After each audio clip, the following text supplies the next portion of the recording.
Sorry. How likely is it that the number of people with no symptoms has declined by like around 17%, for example? We've been in stage 3 for a long time, stage 4 where even more businesses and schools have shut down.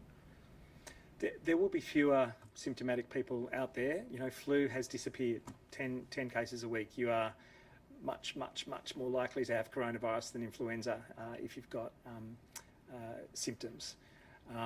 But there are other respiratory viruses out there. They won't all have disappeared. So, you know, we've still got kids with runny noses. We've still got coughs and colds that are recurring.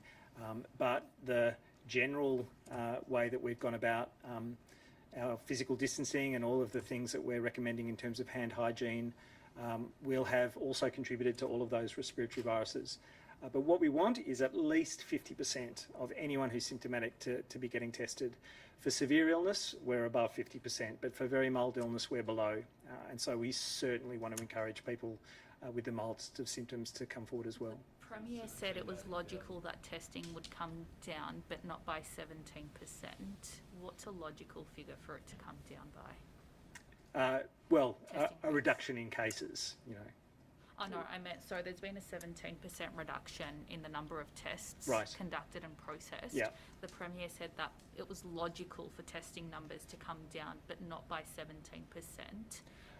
Look, I think the restrictions that are in place will have meant that, you know, as many as 17% of people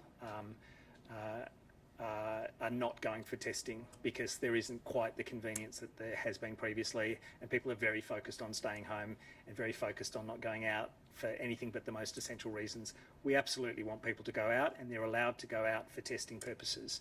But there'll also be rise and fall in the concern that people have about coronavirus and a sense of concern for themselves about how likely it might be. And as numbers go down, I think that concern goes down, and that's what we're trying to really message, that concern needs to be there. We need to have everyone who's got symptoms thinking that it's coronavirus until proven otherwise, because we'll need those tests to be done, you know, to isolate these cases and follow up their close contacts, but to reduce transmission across the board.